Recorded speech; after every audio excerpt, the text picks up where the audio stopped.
Well, welcome to Dallas Influences, Sport and Entertainment, first virtual speaker series. My name is Carla Rosenberg, and I'm the current president of DISE. In my regular day job, I serve as the Senior Vice President of Charity and Events Management for Lagadere Plus. So on behalf of our amazing board, we're truly excited to kick this virtual speaker series off today. So thank you all for tuning in. For those of you that are not familiar with DISE, our mission is simple.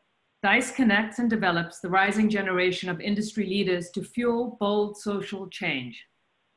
Our members are DFW area professionals who are employed by or connected to sports and entertainment organizations. We host multiple events per year for members that focus on the goal of providing professional development, networking, and charitable opportunities. DISE also proudly supports local nonprofits through grants given at our annual Fast Pitch event, which has distributed over $600,000 to area nonprofits since 2013. Each week on Wednesday at 2 p.m. Central Standard Time for 30 minutes, we will host these virtual speaker series where we will have sports and entertainment leaders discuss the impact of their business during this unprecedented time. With the absence of live sport and working from home, we wanted to be able to provide a platform and outlet for meaningful content to not only our members, but anyone who is keen to get insight into the current state of the sports industry. Please feel free to share this with your colleagues, friends, and family. And we hope you will find these discussions valuable and a nice break in your day. Our hashtag is DISE Virtual Advice.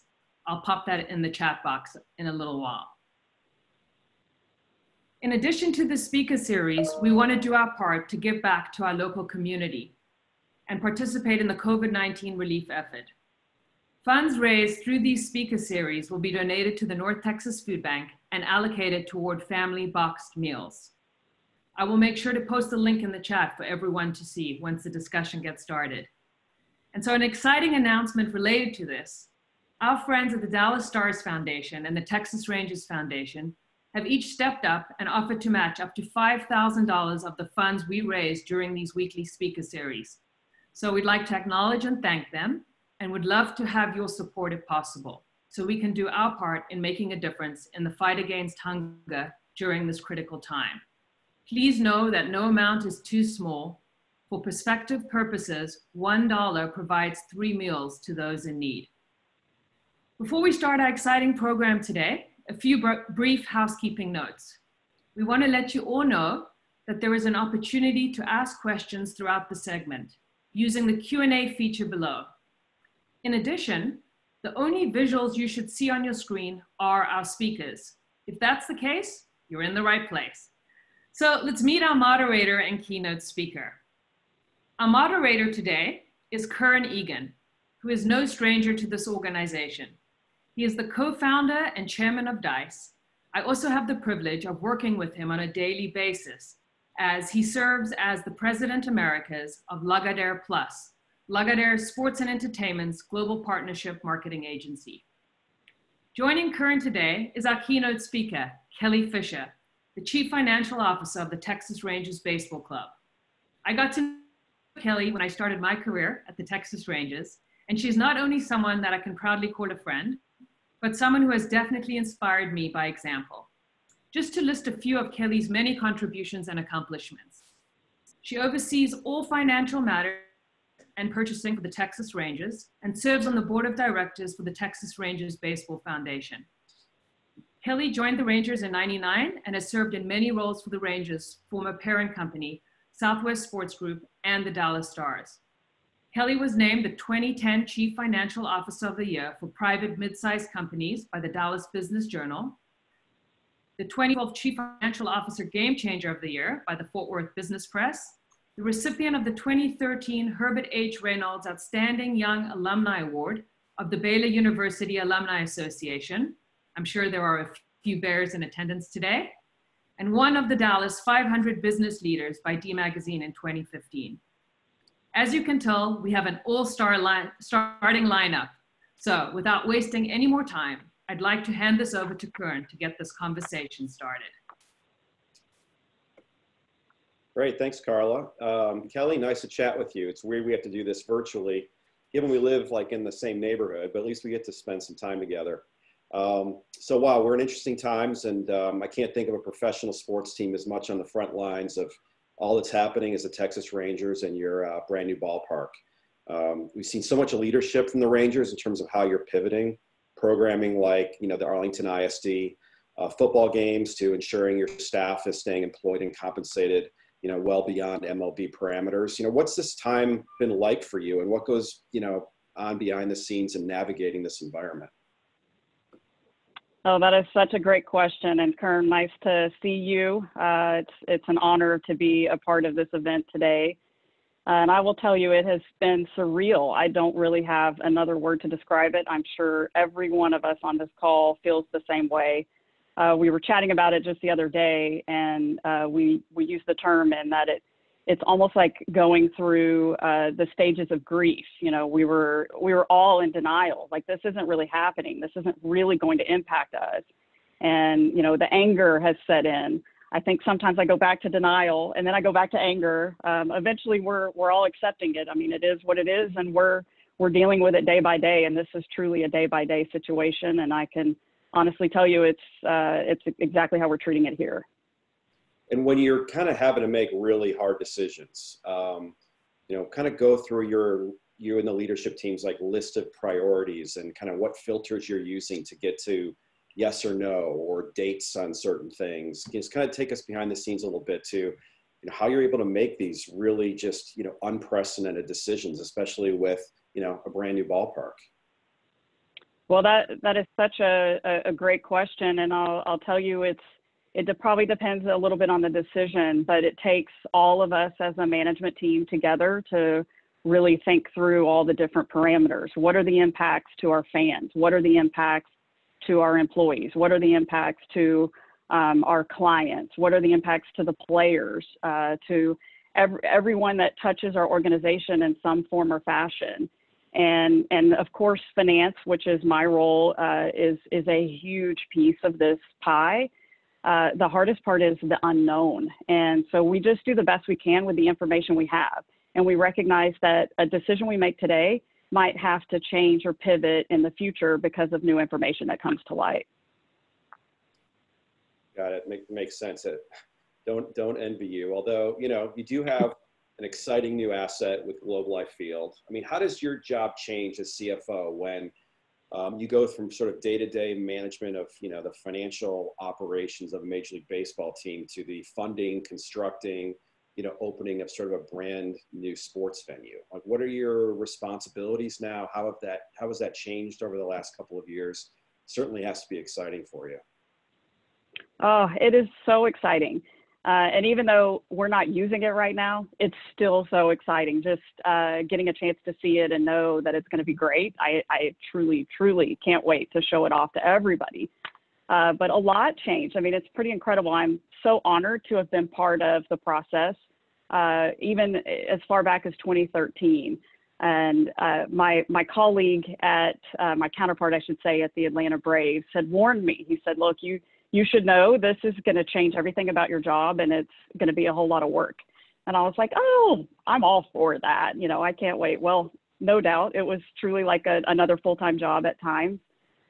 Truly grateful to have gone through the process and be almost on the other end of it. But what I think was the coolest part was just working with all these different people, working with all these different entities.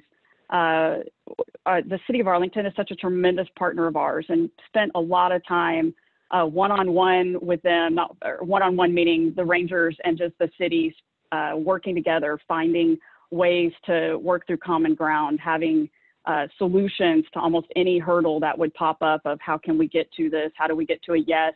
How do we solve this? All the folks there at the city council, city manager, all the lawyers there, and of course the mayor, just unbelievable, amazing people. And then getting to work with architects and general contractors. How cool to be a number nerd like me and get to think about and participate in design discussions with, our salesperson, our sales folks, or working with our business partnerships people. it really a joy to get to be a part of and touch things that I wouldn't normally get to be a part of or touch otherwise. So I'm absolutely thrilled to have spent all this time on it and can't wait to show it off. Looking back in the last couple of years, putting you on the spot here, but any one thing that surprised you in terms of your job or what you went through or decisions that had to be made about, building a new venue like that? That's a hard part might be just one, but any highlight? Yeah, I will say one of the coolest things, and it's one I will remember forever. And I hope Joe Januszewski is participating on this call today, because there were about 4 of us in the room, and I think it was Joe, Paige Farragut, Rob Matwick, and myself, and we were trying to find other premium space for our clients. And we had unfurled, and I literally mean unfurled, this huge set of plans for the building. And Joe was, just was like, well, this looks like space maybe we could use. And is there a way we can reprogram this to be more premium space? And it ended up being kind of in an odd, funky location, a little bit behind the kitchen, kind of. And it turned into a speakeasy, and something no other ballpark has. Really nobody's seen it yet except for us internally at this point, and our designers and construction folks. But let me tell you, it's going to be the coolest spot in the ballpark. And I was in the room when that was born, so to speak. So it was a really, really cool moment. Wait, you telling me Joe was actually looking for new revenue opportunities? I find that really hard to believe. I should thank Joe and Brian Nephew, Chad Wynn. They've been and they're such great supporters of DISE, in the past, getting us started all the way up till now. So just want to special shout out to those guys, and thank you for your support. So you mentioned the speakeasy. I mean, on a personal level, like, what are you looking forward to fans seeing when they get into that ballpark for the first time? Well, air conditioning. I can't see it, but just trust me, it's worth it. The roof itself is amazing. It is 5.5 acres, by the way, of steel that moves in one piece off the building to open it up completely. And I actually got to see it the other day as now a full finished stadium and the roof open. And let me tell you, that is a really special place and thing to see. The technology is super cool. We have so many great concessions offerings. I mean, everybody should be craving a hot dog right now. Like, we are missing the hot dogs. We are missing the beer. Well, we're not missing the beer. Most likely we're not missing the beer, but I bet we're missing peanuts and popcorn and hot dogs. So all of these things are things I can't wait for us to show off. Good. Well, we can't wait either. I've got a minimum. I have tickets for Motley Crue in July. We at least need to see if we get some concerts happening, if nothing else. But I know that's very much up in the air, and hope we get to see some Rangers baseball, for sure. I've got a couple other questions I want to ask, but there's been a few that are already coming in from the audience, which are good. And thank you to everyone that's participating. I see we've got 140, right now. It's a tremendous number. We're sorry you guys can't all see each other. We learned through the webinar function of Zoom that it's kind of limited in the video, functionality. I wish we could see everybody's smiling faces. And again, thank you guys for participating in your support, of what we're doing. One good question here is, what kind of daily communication are you getting or having with the league office in terms of what to expect this season? I have conversations with, the leagues and the teams, and a lot of what I hear is, here is my educated guess. Like, we almost know as much as what the media or the public knows. Our decision modeling may be different behind that information, but, what expectations do you have from the league office in terms of, real-time communication and, level of specificity as we're, trying to figure out how to plan for an unprecedented season? Well, that's a great question. It's in a plethora of different ways, but to kind of piggyback off of what you said in terms of, it feels like everybody's just speculating. That feels that way because that's really a lot in part to the truth, that we don't know exactly how this is going to end. I give a lot of credit to the league, though. I feel that they are doing everything they possibly can to get baseball playing. It is important, we believe, for the country. This is something we are all hoping for. And when I say we, I mean the collective Major League Baseball and all of the 30 baseball teams. So communication is happening on multiple different levels. First and foremost, the commissioner to each of the 30 team owners. There is multiple calls that are handled with that very tight, small group of people. And those are the real decision makers in the process in terms of the league. I'm absolutely so honored to be a part of the Rangers because Ray Davis and Neil Liebman are our owners, but Ray Davis is our control person who participates in a lot of these calls. He's very candid with us, and we generally try to know as much. He generally tries to let us know as much as possible as what's real, and that's so helpful to be as transparent as possible. It's just, unfortunately, there's no set in stone details or data yet. But we also have additional communications daily with our counterparts. So we are, in fact, right now while I'm on this, I'm actually missing my 30-team CFO call. So, which is fine. Don't worry, I'll get the info. But we're all paying attention to our respective areas of the business so that we're trying to be lockstep and doing the same thing with each other. We are 30 unique teams though, so we're not all identical, but we definitely are doing what we can. I know, for example, Joe is participating in calls with his colleagues and counterparts, and same with the others. But just as important, we're trying to talk internally like all of us are doing. We're doing more and more of these Zoom calls, of course, more and more conference calls. I'm just so honored and thrilled that my particular team, we actually talk every single day. I try to be on the call as much as I can. But I know my team, Star Gullidge and her staff, are literally talking every day, multiple times a day. You have to. We're all learning a lot, aren't we? It's fascinating. Sure. Yeah. So I was going to ask you, there's sort of subcommittees or separate verticals in terms of groups like finance or CFOs who are talking from a league standpoint, from a club by club standpoint. And yeah, oh, sorry. Go ahead, Kern. Yeah. No, go ahead. Oh, I should say that is exactly what we do.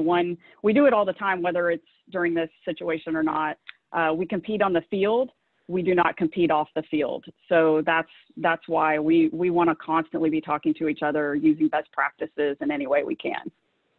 And from a best practice standpoint, the player compensation, I'm assuming, is being held at a league and sort of PA level. Would that be right? Yeah, that's correct. But you guys are sharing. They have not asked me. I would like to broker this. Do they want to hear from me? I'm happy to. Let me know, because I'd love to have a peek behind that curtain. But you guys are sharing information in terms of how you're handling this, where you're trying to find savings versus where you're continuing to invest, or status quo. Yes, that's exactly right. I mean, a little tiny peek behind the curtain is one of the responsibilities of my shop in our organization is to provide financial forecasts. And I don't do them alone. We gather data to the best we can using multiple different scenarios, and then we submit it to the league. So that's one of the things. And they're pulling that data from all the teams so they understand exactly what's happening at all the clubs and what it looks like under multiple different scenarios. And what do they do? Do they report back to the group in general terms so that you guys all benefit from information, but you're not sharing too much level of detail when it comes to your financials? Yes, that's exactly what happens. And that's not unique to this situation. That's how it is always. And having worked with the NHL for quite a while, or at least a while back, they do the same thing. It's pretty common amongst the big leagues to have that sharing of information. It's helpful. Got it. Well, so speaking of your hockey experience, I'm going to take you way back, but with questions kind of near and dear to me, because when I first moved to this market, all of this was sort of happening as I was trying to get my understanding or my bearings of the professional sports ecosystem. And it's Southwest Sports Group, right? Yes, that's right. Yeah, I mean, there was an effort to sort of merge Stars, Rangers, and Ski Championship Rodeo, all in this name of creating scale and efficiencies. probably revenue, I'm sure, as Joe would have liked to have been a part of. But speaking of, Joe, and this Fenway Sports Group, you do see some organizations try to scale, what their foundational professional sports team or teams are, into broader, sports marketing, sports business, or even general business sort of applications. Obviously that's not necessarily around today, but I'd love to just hear from you what sticks out about your experience from that, some of the positives, some of the learnings, because that's certainly a business model that has been tried and been successful in places, certainly been tried and definitely failed in other places. And like I said, I'm just kind of fascinated about that idea of trying to create synergies, across ownership and, different sports properties. Yeah, fascinating question, Kern. So thank you. And it was definitely a while back, but it has truly long-lasting memories for me. I like to say we spent 2 years merging the back office or merging all the kind of back office operations of the Stars and the Rangers. And we literally spent the next 10 years unscrambling that egg, trying to pull it apart. It was a challenge, to say the least. There were some really brilliant, smart, economical things that did go well. For starters, some of the overhead that certainly the worlds I was in with G&A and HR, IT, all of those areas, that did allow for some real economies of scale. But it also, it could be challenging at times too. Financially, it was smart in terms of the seasonality of the business. And just to mention, it wasn't just the Stars and the Rangers. It was also a rodeo in Mesquite and a television network. We started the process of starting our own regional sports network back then. And so we had all of those things trying to merge a lot of the operations. So some of it went well. The seasonality of the business financially worked well because your ticket collections were happening at different times of the year for the different teams, and that played very well. I do believe the business partnerships or corporate sales aspect of it, it stumbled a little bit, but it went well. It was one of the last pieces that we pulled apart at the end. But what didn't go well were ticket sales, ticket operations, marketing was challenging in a lot of ways. And there were a couple of reasons why I feel that was the case. One being, how many of us in sports get the question, oh, it's the off season. What do you do in the off season? Well, I do my nails. I try to get stuff done between spa appointments. I mean, it's just this huge misnomer that, working in sports has downtime. And the reality is it's just a different kind of work in the off season. And that understanding, that knowledge wasn't really given proper thought.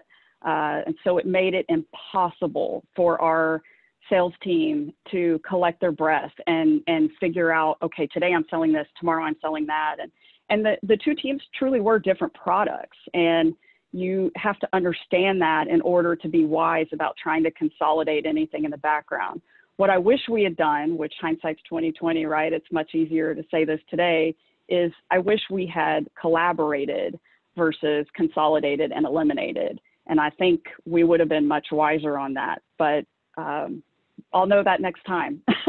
So yeah. Thanks for the question though. No, I had to ask because when I was, kind of starting out here and, aspire to have an agency that represented brands and their interests in and around sports, I would see, oh, wow, well, if there's a group of really smart people who also have the unique access, to these teams locally, it certainly would be very attractive or appealing to me, as a brand. You have a worry about the conflict of interest, a little bit, but, the access and the insights around what's happening in that local sports ecosystem would be really hard to match. And so I've always been, really fascinated with that business model. And I thank you for sharing, some of your experience there.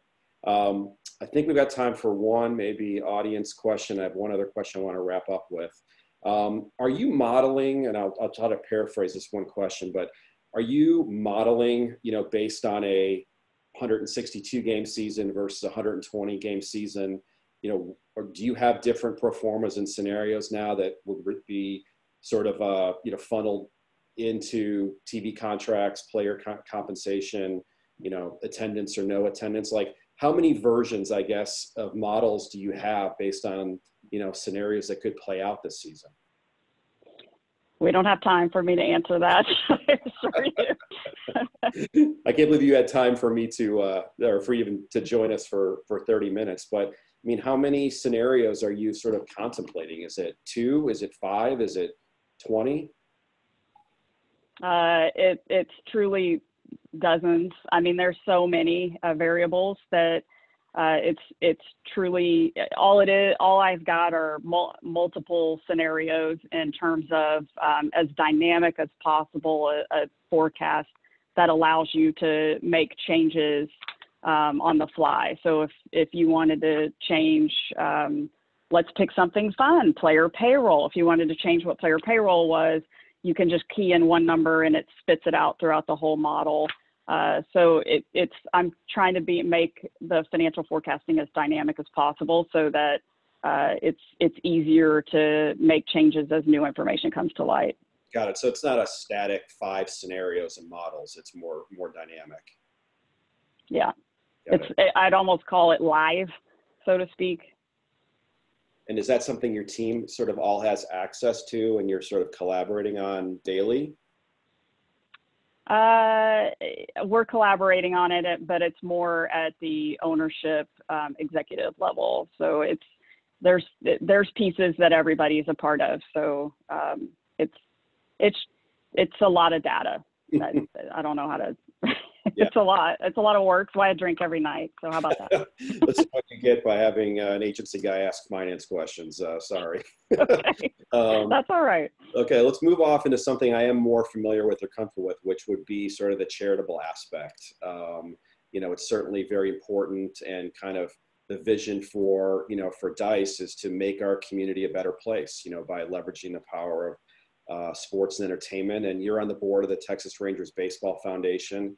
We thank you again for your partnership and matching grant and trying to help people that need it through North Texas Food Bank throughout the speaker series. What can you tell us about your experience with the philanthropic side of the business, and how and why the foundation has made such an impact in our community?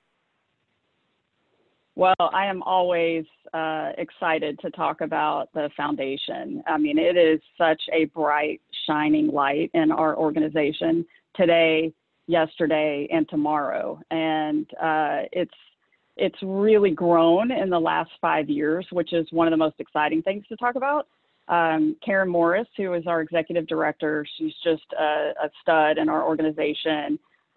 She and a lot of great partners have come together, really helped grow the foundation, starting with an academy. We built $15 million academy. I always have to say the price, because I'm the CFO. That's the stuff I do.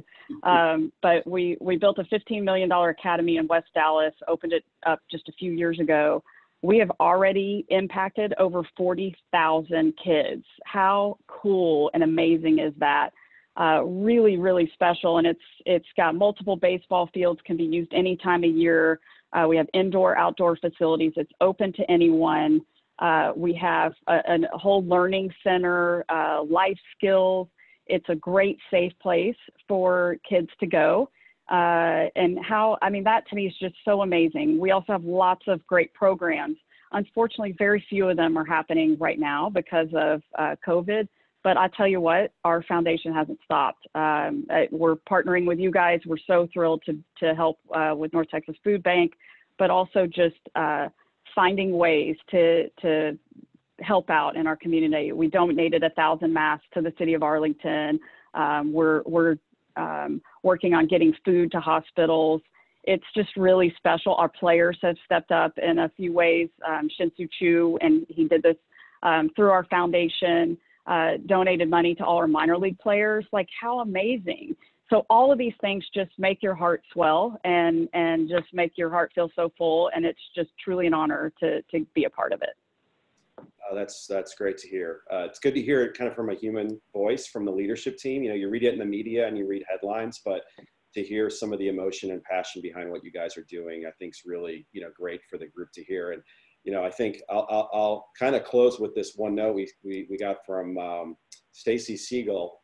Kelly, on behalf of all of Dallas ISD athletics, Karen and Juan have been incredible for our schools. Thank you in all caps with exclamation point.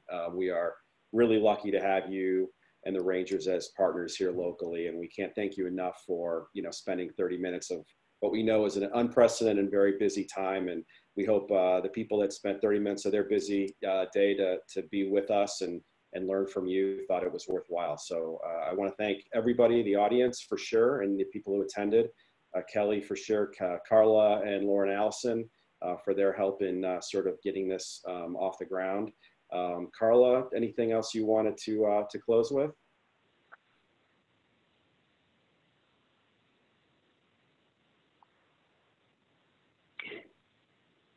It's the first time I've seen Carla without at a loss for words. So that's a even better perfect ending. So again, thank you to everybody for spending a few minutes with us. We hope you thought it was valuable. Please remember the link to donate. Even $1 matters. This is a time when a lot of people in our community could really need some help.